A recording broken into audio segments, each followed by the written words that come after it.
This episode is brought to you by my friends at ServiceNow, a software company that makes the world of work better for people by delivering digital workflows that create great employee experiences and unlock productivity. If you or your company is looking to transform old manual ways of working into digital workflows, then you need ServiceNow. They are trusted by over 6,200 enterprise customers. Check them out at servicenow.com. Hello everyone, it is Jacob here. Many of you know that I have a podcast with my wife Blake called the BYOB podcast, aka the Be Your Own Boss podcast, where we talk a lot about entrepreneurship and how you can become your own boss. We share a lot of lessons learned, stories, failures, lots of candid stuff on there. And a little while ago, we did an episode on how to deal with failure. And after that episode aired, I received quite a few emails from listeners of this podcast, a lot of business leaders. I had a couple of CEOs reach out to me, leaders across the world at various organizations.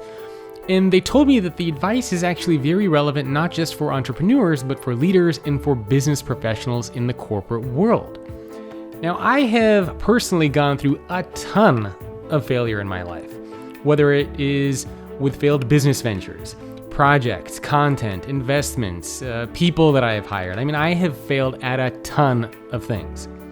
But I've always believed that failure is a big part of innovation, and it's a part of growth. And if you don't fail, how do you learn? How do you innovate? How do you grow? How do you develop? How do you move on?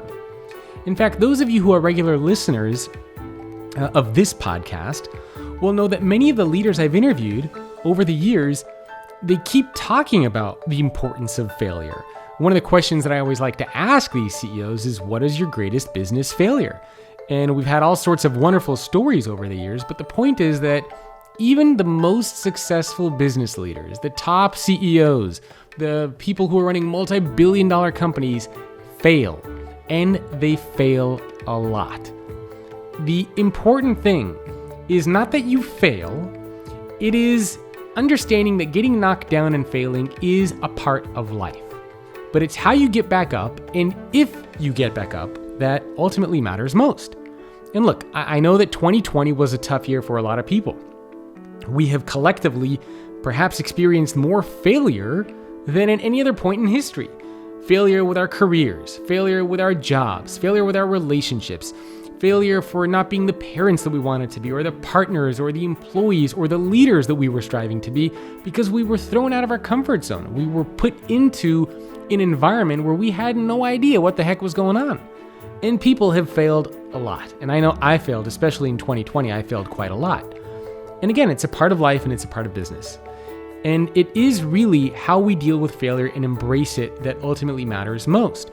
So today, I wanted to share a pretty special episode that I did with my wife, Blake, on dealing with failure and on how you can use failure to actually propel yourself forward instead of using failure as an excuse to hold yourself back from accomplishing something. And in this episode, we share a lot of personal stories and examples from our careers, from our lives, and whether you are a top executive at an organization or an entry-level employee or an entrepreneur, somebody who has a side hustle, I think that there is something that you can learn from and take away from this episode. And I really do hope that you enjoy it and get value from it, and that you will not be scared to fail, because I can promise you that even in 2021, we're going to fail a lot. We shouldn't fear it, but it's ultimately how we get back up that matters most. So I hope this will give you a little bit of inspiration, a little bit of motivation, and that you will get some strategies that Blake and I have both used during our careers, both working in the corporate world and as entrepreneurs, strategies that we have used to deal with failure. And sometimes, look, the failures have been pretty bad, and sometimes they've been not so bad, but still failures. Either way, my wish for you is that for this year, you will embrace failure, you won't be scared of it, and that you will actually be able to use some of the strategies that we talk about in this episode in your personal and your professional life. I hope you enjoy. The world is changing quickly. What do you need to know and do in order to be successful now and in the future? From leadership to the future of work to employee experience, this show will give you the insights and the tools you need to succeed and thrive professionally and personally. Make sure to follow me on Spotify or subscribe to the show on your favorite platform. You can do so easily by going to futureofworkpodcast.com. Also, please rate the podcast on Apple Podcasts or whatever your preferred platform is. It really helps spread the word about the show, and I personally appreciate it. Welcome, everyone, to another episode of the BYOB podcast. Before we get started with today's episode, we put together a resource for all of you, and it is an assessment that you can take to see if you have what it takes to be an entrepreneur. And we sat down for a couple hours, and we put together what we call the Morgan's 4 M's of entrepreneurship. And this is an assessment that will look at money, mindset, motivation, and market. So if you want to take that assessment, you can go to beyourownbossquiz.com. That's beyourownbossquiz.com. And we can jump right into today's topic, which is about how to deal with failure. Blake, why don't you kick us off? Okay, everybody. Well, if there's one thing about having your own business is that you have to get used to rejection. You can't avoid it. And sometimes in life, you look at really successful people and you think, wow, they've had it all. Like, looks so easy what they're doing. Like, they make success look so easy. But the truth is, these people have been rejected many, many times. They just make it look easy because they have worked on themselves so hard. In fact, Jacob and I were watching a documentary last night about Michael Jordan. I think there's a quote from Michael Jordan, you miss 100% of the shots you don't take, or something like that. I believe that is Michael Jordan. And the point is that even Michael Jordan, you see that when he started out, he wasn't very good, and he worked on himself, and he would take a negative feedback and just work harder. And so it's that type of mentality. That's what it takes to survive as an entrepreneur, because you're not going to out the gate be extremely successful. You have to go through the hero's journey. Thank you, Joseph Conrad, and my high school AP English class for learning about the hero's journey. But you have to go through many hardships to become resilient, to become better at your craft. You become good by understanding what to avoid, where you need to improve, and those can be failures along the way. And so I think that failure is really important when it comes to growth and developing a business that is successful. So today we're going to talk about some of our own failures and how we've been able to overcome those failures, what tools and tips we have for you today. And I did a whole episode just on my specific failures. I think it was episode number 17, where I looked at, or 17 or 16. But there was a previous episode that I did where I just talked about my specific failures and what I learned from those failures. So you can tune into those as well. I think first we should start off by identifying the feelings that you get from failure, which usually you might associate failure with shame, with embarrassment, with a lack of self-worth or confidence. And these are very, very common feelings that are associated with failure. These are definitely feelings that I've gone through. Blake has gone through these as well. So don't be, accept that it's going to happen along the way, because you will fail. That's just kind of the nature of entrepreneurship. Very few times do you ever meet or speak with any entrepreneurs who the first idea or the first thing they ever did is ultra successful. Usually they fail a couple times, and you will get these feelings. Have you ever failed? I failed many times. I talked about it in my solo episode. Maybe they don't want to go and find that episode. So what did you say? What did you fail? Give us an example. I had a consulting company. I had a startup that was had the idea of like next door before next door was what it was. What happened? Why didn't it work out? I'm not going to go into there's a whole episode of specific of that, but for that stuff. But it failed for a variety of reasons. Consulting company failed. I did lots of things that have failed. You can start. Why don't you talk about some of your failures, because you weren't in that episode? Yeah. So the failures that I've had were extremely painful, and I can just remember the moments. For me, the failures were to actually the most painful ones were speaking in front of hundreds of people and getting negative feedback that basically I failed. Like, I was one of the lowest rated speakers. I can remember sitting at my desk. I'm looking at my desk area right now, getting the email about an event I did in Las Vegas. I clearly remember this event because I walked into this crappy hotel conference room, and it was much bigger than I had anticipated. There were maybe 500 to 600 people, and the way the room was set up, it just seemed enormous. There were table rounds, and I started to look around, and I noticed people there that were extremely influential, like, I'm not going to name names, but very influential marketing authors, all of my peers that are more far along than me that have been doing this longer. And I started to get psyched out. I just wasn't up for the gig that day, and I wasn't super confident in my speech. I hadn't yet really started honing my skills as a speaker and developing a speech based on a book. Needless to say, I flopped. I ate dirt. It was terrible. And I remember doing this. I remember I flew home earlier. I tried to get out of there earlier. I think I changed my flight to come home earlier. And a couple of months later, I got the feedback, and it basically was terrible. It wasn't even bad. It was horrible. Someone, I think in this event, said I was like a mom. I was so boring, like a mom, like spoon feeding advice to a baby, like force feeding a baby. I mean, that is so misogynistic. But that's pretty brutal. They didn't like me. It wasn't good. And I remember just going up in my bedroom and like crying and just telling Jacob, like, I can't do this anymore. And hey, guys listening, that's not the first time this happened. It happened again.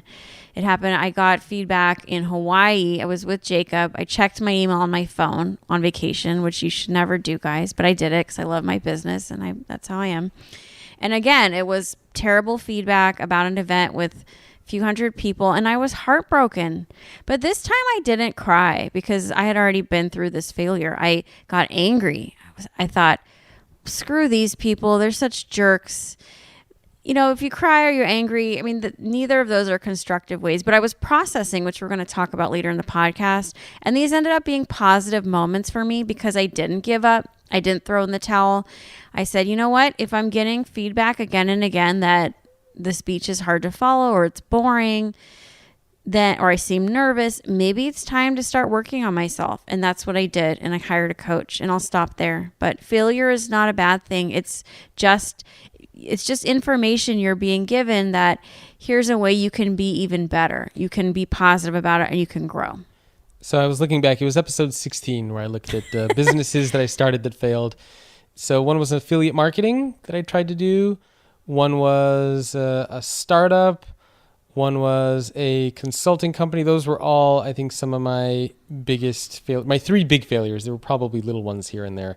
But whether it was an issue with team dynamics or whether it was an issue of just, I don't know, not knowing what I didn't know, things failed for a variety of reasons. And in each time, it's not a very pleasant feeling.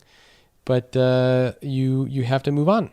And failure can come in a lot of different ways. As Blake mentioned, it could be speaking engagement, getting bad feedback, losing a project, a business failing, a product that doesn't sell, maybe somebody on your team. Blake and I both had this experience, freelancers that we bring in or team members who we bring in that don't perform or they just disappear on us. With money that you've paid them. Yeah, so failure is going to happen all the freaking time. It could even happen when it comes time to paying your quarterly estimates and your taxes, and you didn't know about that, and you don't have money saved up. I mean, failure is going to be That's like everywhere. Oddly specific to me. Well, yeah. When I had to go. That did happen to you. Yeah. So failure is going to happen. It's a part of the game. The important thing here is not to be discouraged by the failure, because if you're the type of person where you just say, I failed once, I'm done, entrepreneurship, I can tell you, is 100% not for you.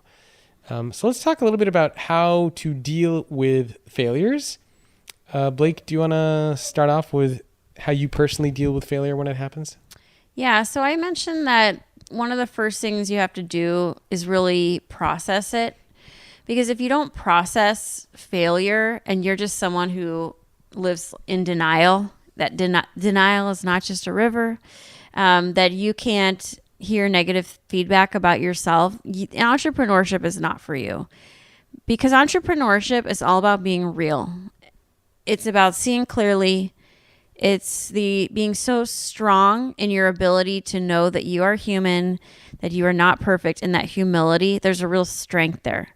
So processing emotions means taking all your emotions, putting them out on the table, looking at them, and thinking, well, why does this hurt so bad? Why does it hurt to feel rejected? And just really looking at it. And you can do this with a friend, a loved one. I definitely called my husband, called him over since we were in the same house when I got these emails saying, hey, like, I'm so devastated and I want to quit. I don't want to be a speaker anymore. And he encouraged me and said, hey, don't worry about it. This happened to me. So processing with a friend can be really helpful. I also believe in therapy. Therapy is, and often it's free or cheap right now because of COVID pandemic. So get a therapist. You can get a business coach. The worst thing you can do in dealing with failure is to just get angry or lash out or argue with the person maybe that's given you some bad feedback. Do not do that. Take your time. Go for a walk. Have a bath. Go exercise. Pet your dog. Write in your journal. Listen to some good music. It's really important to take time and space to let it sit. And then you can constructively deal with whatever that failure is. And people also need to remember that most small businesses actually fail. Most of a lot of things fail. Most small businesses fail. Most books that get published fail. So failure is a very, very common thing in the world of entrepreneurship.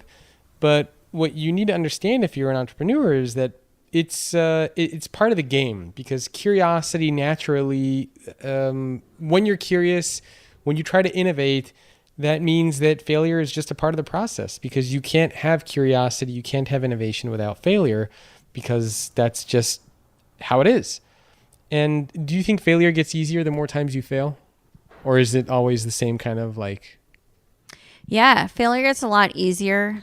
I feel like a lot less nervous when I get on a stage. Having listened to people who didn't like me, I'm able to get up on that stage and I literally look out the audience and I think to myself, if all of you hate my freaking guts, I'm okay. Like that's okay with me. And that there's a real power there. I think even I talked about this. Amy Schumer says being a stand-up, all the anxiety about stand-up, every bad thing has happened to her. So there's really nothing she hasn't experienced. A beer bottle being thrown at her, being heckled on stage. I mean, clearly people have made whole YouTube videos about how Amy Schumer has stolen jokes that have like millions of views. There's nothing that hasn't happened to her. And there's a real strength and power that comes from just bad stuff happening to you. You deal with it, you overcome, and then you know in the future, hey, it's not going to kill me. It's not going to destroy me, so I can take it.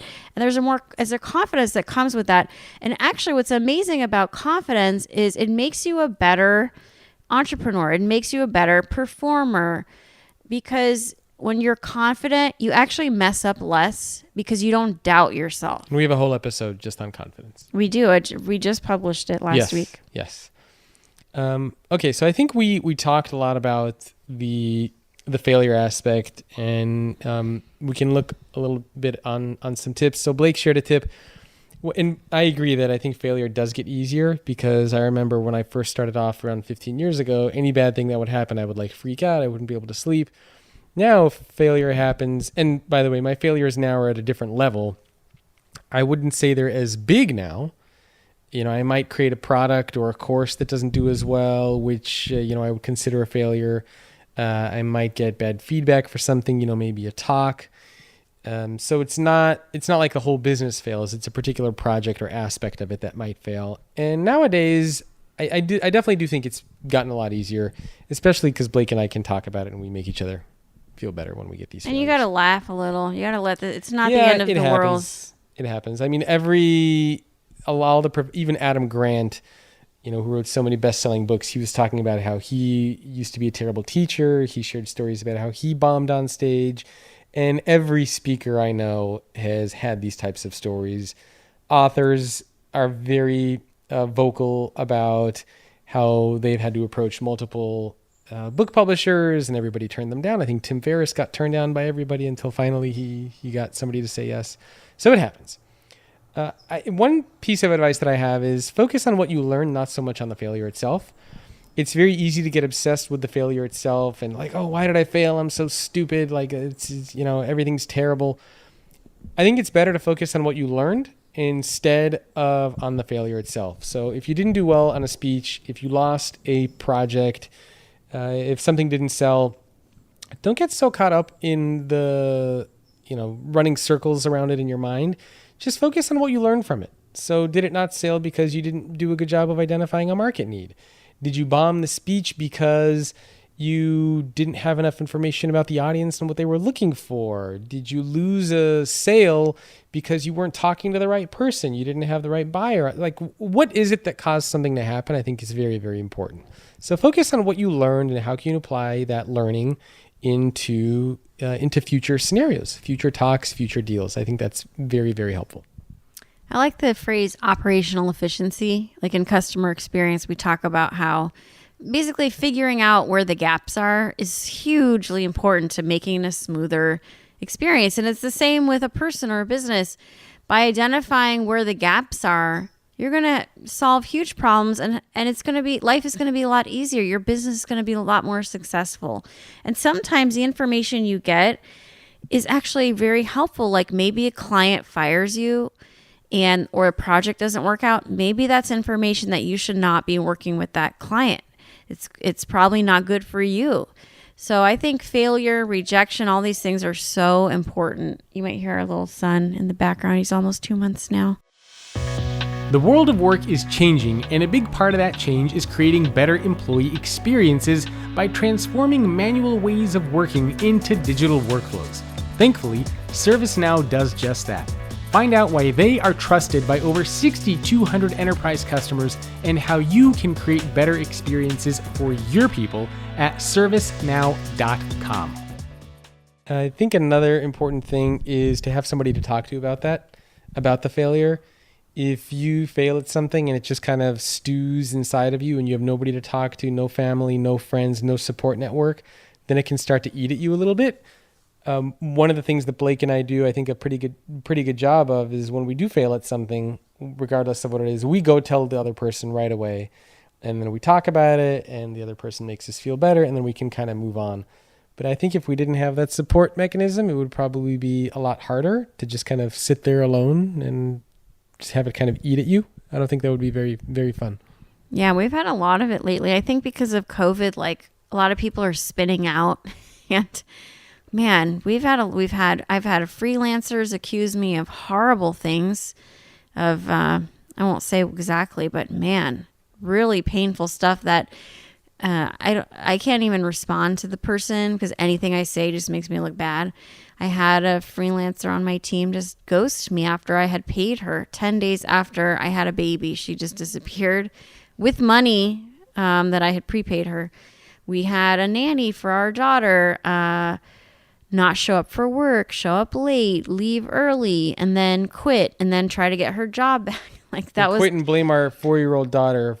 She basically said, I'm quitting because your daughter doesn't want to do these activities. Like, who blames a 4-year-old? Come on. Yeah, that's pretty pathetic. Anyway, this all happened this week. Yeah, we're tired. It's almost laughable. Like, I think with the pandemic, there's a lot of movement right now with people. People are going nuts. So it feels very like a lot of stops and starts just in life. Like, we're quarantining with this other family. Now we're not. Now this. Now personal failures and business failures. They're everywhere. But having somebody to talk to, I think, helps. Yeah, get it out there. If you let it eat away inside you and you just like eat your feelings or like drink your feelings, like I don't think that's cute. I think if you want to be an adult, you want to be successful in life, you've got to face your fears, which for most of us, I think is rejection, is failure. And I spend a lot of time dealing with this stress, and I do so I've talked to you guys so many times. It's always a mix of mental, spiritual, and physical. Like I don't know how you could deal with pain in life without going outside, going for a walk, exercising, get out of your head. I think that it can stop the loops of I'm not good enough. this isn't working out. That sometimes it's just our chemicals in our brain that they need somewhere to go. So go sweat it out.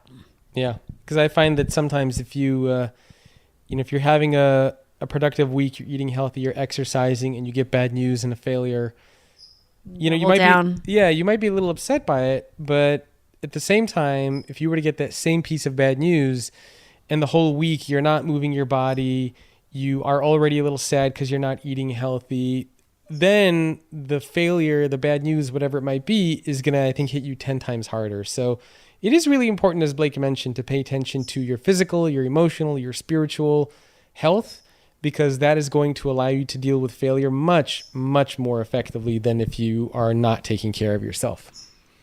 The next tip that we have is to put failure in the context, or put failure in context. For example, if you have a product that doesn't sell or a business that doesn't do well, how long has that business been around? How long has that product been created? Has it just been around for 3 months and it's not going in the direction that you want and you're freaking out? Or has it been around for 10 years? So you have to give yourself a little bit of context around the failure as well. If you are a brand new speaker, it's your first time giving a speech on stage and you bombed, guess what? That is going to happen. You can't beat yourself up over it. Even if you've been speaking for 10 years and you bomb a talk, it's still going to happen. So give yourself a little bit of context around the failure. Is it something that you are truly an expert in? Is it something that you've been doing a long time? Or are you relatively new to the game? Is the business new? Is the app new? Is the product new? And it just needs a little bit more time to mature. Yeah, I would agree. I remember the talk I told you guys about in Las Vegas. There was another speaker there who was he's a nice guy. And he did a really good speech. Everyone loved his keynote. And I reached out to him afterward and I told him what happened. And he said to me, you know what, Blake, in this business, you grow a pretty thick skin. And it happens to everyone. And it's a very small comment, but it's so true. And you do need thick skin. That's another thing, because if you don't have thick skin, you're going to have a very, very hard time, I think, succeeding as an entrepreneur. I wouldn't even say thick skin is the best phrase. I would say that resiliency, that you get knocked down, maybe you let yourself feel self-pity for about 10 minutes or maybe even 24 hours. But then you get back up. You jump out of bed and you say, I'm not going to let this keep me down. I'm going to get even by doing even better. That is real strength. And I have to say, I'm good at that. Like I don't let things get me down. They make me stronger when bad things happen to me or when we're having a hard time. I always rise above. And I think that's been the only reason that I am where I am and not like in a gutter somewhere. I think also after you fail, it's okay to take a break. Right. Take Rest. a pause, rest. You don't need to feel like you have to jump back into something in an hour. Because you're going to negatively affect whatever you're doing. Take some time to digest. Take a break. Maybe you need a few days, maybe a week. Watch some stand-up comedy on YouTube. Depending on what the failure is, it's okay to process it and to digest it and to think about it. Maybe if you do journaling, which I actually recently started doing, maybe you write about it in a journal to kind of go over your thoughts. But it's okay to take a break and let it process. I think the other thing when it comes to failure that's important is if you're going to fail smart. For example, you don't want to probably, depending on the stage of your life, mortgage your house, take out your kid's college fund, and put every penny that you have into this one single idea. That's just not smart to do regardless. So you have to make sure that first embrace that failure is going to happen. And after you embrace that that's going to happen, you need to fail smart. So test, move quickly. Don't put massive amounts of time and money into something until you know it's moving in the right direction. I think that is an important lesson to learn as an entrepreneur. So move quickly, fail fast, I guess is. You just told us. Okay, so I agree. Fail fast. That's like a Facebook thing. But also rest.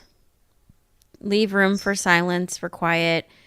Take walks, relax. So fail fast, but also like at a certain point, you've got to just step back and you've got to maybe move slow. So we've given you a couple. I think the point is feel free to do what's best for you in that moment. Listen to what you need. If you need a break, take it.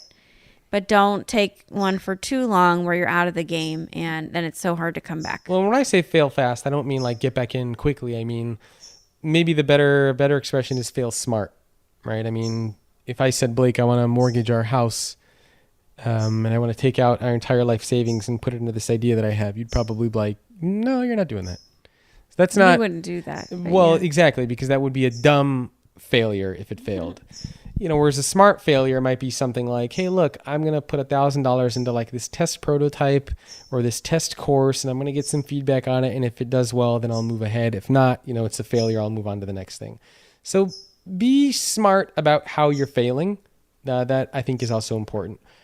Next piece of advice is using failure as fuel. I think we've done a pretty good job of this. I use trolls as fuel, which we've talked about on another episode. But you can also use failure as fuel too. So let that failure motivate you to do better, to try harder, to be more prepared the next time you're doing something or creating a product or service.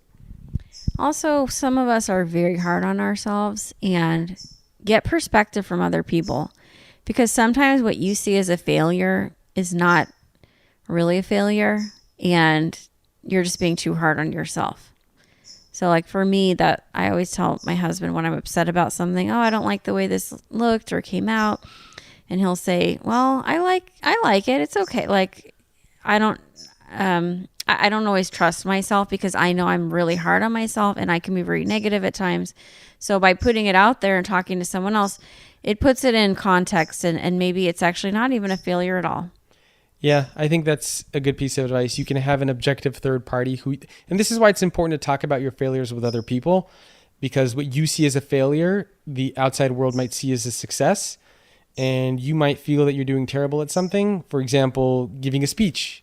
You might feel that you didn't do a good job at your talk, and you get off stage and everyone says, oh my God, that was wonderful. That was great. That was the best speech I've ever heard.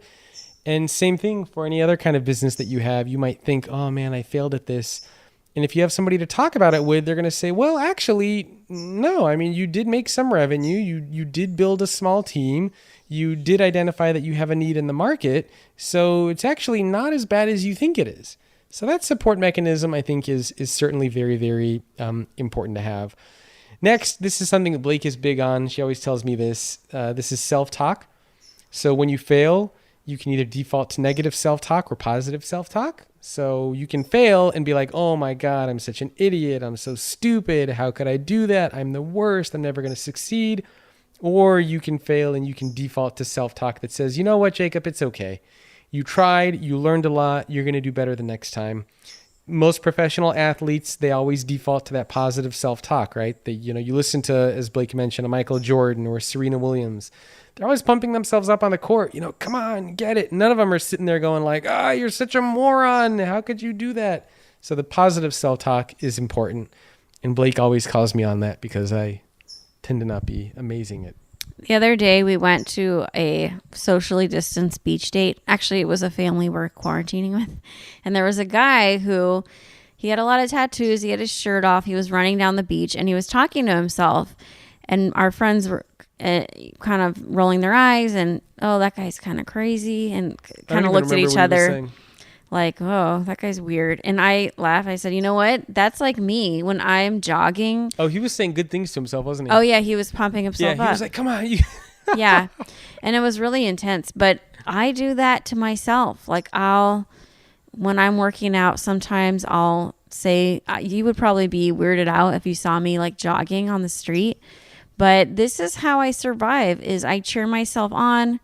And if you can't do this for yourself, imagine that you're doing it for your best friend or your sister or your mom or your dad or your brother, someone that you love. How would you want them to feel? And then treat yourself like that. You have to be your own best cheerleader, because you're going to find that there's going to be lots of people who are going to try to bring you down and say negative things about you. Maybe not even on... So you're very into this whole, like, other people are trying to bring you down. No, I'm saying there might be. But these are people who aren't capable of supporting you because they're having trouble in their own lives. And it doesn't matter, because if you are good with yourself, then it doesn't matter what's going on outside. Well, the point that I was going to say is that other people might try to beat you down and bring you down. You don't need to be doing that yourself. But they might not even be doing it on purpose. It doesn't matter. Yeah, they might might not just be doing out it in on the purpose. world being stupid. But people will critique you and comment and give you, negative feedback, and you might get some trolls along the way. You don't need to be your own troll. You got to be your biggest cheerleader and your biggest evangelist. So focus on that positive self-talk and just take a minute. And when you fail and something doesn't go your way, just ask yourself, pay attention to the default voice that pops up into your head. Is it negative or is it positive? And try to switch it from the negative to the positive, if that's what it is. Next piece of advice, maybe the last one that we have here, is to stay optimistic. Blake, why don't you start off? Stay optimistic. Yeah, optimism is very important. Hope. And as you're talking, I was thinking about this week I started watching the early episodes of The Housewives of New York because I'm fascinated with people like Bethany Frankel, who sold her business for $100 million to an alcohol company. She makes like Skinny Girl margaritas or something, or tequila. And I'm interested in these people, where they got their start. And in the first episode, she says, I want to be like the healthy chef version of Martha Stewart. And she talks about her career and her brand. This was 10 years ago. This woman is unstoppable. She wrote all these books. She climbed her way from selling her Bethany Bakes muffins to bodegas in New York, which are like liquor stores, to being on The Apprentice with Donald Trump, to making $100 million liquor company, to now she's making her own jeans. She's got the Housewives franchise. I mean, I think she has a whole new series that she's doing with like HBO or some production company. So, I mean, she's unstoppable. But if you see the early episodes, she was already being positive. She was already talking about the future she wanted for herself, saying, I'm the Martha Stewart of what I do. I care about my career. And so it just goes to show what you say out loud manifests. So focus on the story that you tell yourself, because it will happen. I actually read that, I think there was a quote from Thomas Edison I was just looking at. He said, I have not failed 10,000 times. So random. He said, I have not failed 10,000 times. I have not failed once. I have succeeded in proving that those 10,000 ways will not work. Right. When I have eliminated the ways that will not work, I will find the way that will work. So basically, he tried more than 10,000 times to invent the light bulb. And that's the approach to have. He didn't fail 10,000 times. He just succeeded in proving that those 10,000 things did not work. And I love that approach. And you need to take comfort in knowing that... Take comfort in... I probably didn't say it right. You have to take comfort in knowing that the entrepreneur community is a community of that is very proud of failure, that embraces failure. And if you Google just entrepreneurship failures, you will find countless stories and articles and podcasts of some of the most successful business leaders and entrepreneurs out there who will share their stories of failure. So you are in good company if you have failed. You are not the only one. But the important thing to remember is that you do need to stay optimistic. You have to stay positive, because once you start to get down that negative rabbit hole, it becomes very, very hard to climb back out. And this is why we talked about earlier, focus on what you learned and applying what you learned into your next idea. But do you think it's okay to be negative sometimes, to kind of wallow a little bit? Yeah, I mean, I've done that. I know you've done that too. We both have done that. But the thing is, you do it to a point, but you get out of it. You don't want it, like, you can... This morning, I think, I did not have a good morning today. Yeah, but you can And be I walked upset. out of the garage, Draco was on the bike, and I said... Today already sucks. It was not a good morning. This was like 8 in the morning, and she's already like, today sucks. It was, I mean, the teacher was bugging me, like all this. I just felt like, okay, I'm stealing your thunder. No, but anyway. I was trying to tell you to hold the microphone like this. Oh. So it's once I read in a book called Thick Face Black Heart that negative people, you can be negative and be successful. A lot of people have built entire brands on being a kind of negative personality. I mean, look at Larry David. This guy is not positive. The whole title, Curb Your Enthusiasm. But, I mean, you can still, I think it's important don't be negative. I mean, you can still be negative sometimes, and you can still be successful being somewhat of a negative person, but it's all about point of view, how you treat yourself, how you see the world. And it's not, I mean, I'm not saying don't be negative, but you need to be careful because you don't want the negativity to turn into depression. So you don't want the negativity to spiral out of control to the point where like you become a pessimist and you feel that I shouldn't start another business. I'm never going to succeed because everything I do is terrible. And who wants to live like that? It makes life really hard. That's what I mean. Like, it's okay to be upset. It's okay to be frustrated. It's okay to be a little bit negative when things don't go your way. But just be very careful and be aware of when it starts to get into the like too negative territory. I know why people get like this. They don't ask for help. Tell me why, Dr. Phil. They don't ask for help. Maybe. This is why the first tip that we had is to be able to talk to somebody. Yeah, or get help. I got help. I got a coach. I paid money for a coach. Yeah. And I'm so glad I did. Yep. But that makes you vulnerable. So you got to be willing to be vulnerable. Also true. Well, I think those are the best tips that we have. I think just really probably the most important thing is just to remember and accept that failure is going to be a part of entrepreneurship. And it's the nature of the game. So you can't run from it. You can't hide from it, but learn from your mistakes. Move on. There is always light at the end of the tunnel. Blake, any last parting words of wisdom from you? I think failure is just pointing you in the direction of where you're supposed to be. And it shouldn't be seen as a failure, as a death. It's just really a new beginning, pointing you in another direction. Yeah, remember that Thomas Edison quote. I think that's great. Well, I think that's everything that we wanted to go over today. Remember that you can go to beyourownbossquiz.com to answer, I think it's 30 questions to see if you have what it takes to be an entrepreneur. And this is based on the Morgan's 4 M's of entrepreneurship, and it will give you a quiz based on money, mindset, motivation, and market, which we think are the 4 most important criteria of being a successful entrepreneur. So check out the quiz, and if you want to get access to more episodes of the podcast, Blake, where can they go? They can go to byobpodcast.com. That's it for us. We will see you next time. Have a great day. Bye. That was awkward, but it's okay. Thanks again for tuning into The Future of Work with Jacob Morgan. I hope you enjoyed the show. Please remember to follow me on Spotify, subscribe on Apple Podcasts or your favorite platform at futureofworkpodcast.com. And also, don't forget to check out my brand new podcast on entrepreneurship with my wife, Blake, at byobpodcast.com. If you want to reach out to me about sponsoring the show, or if you just have feedback for me, please send me an email, jacob@thefutureorganization.com.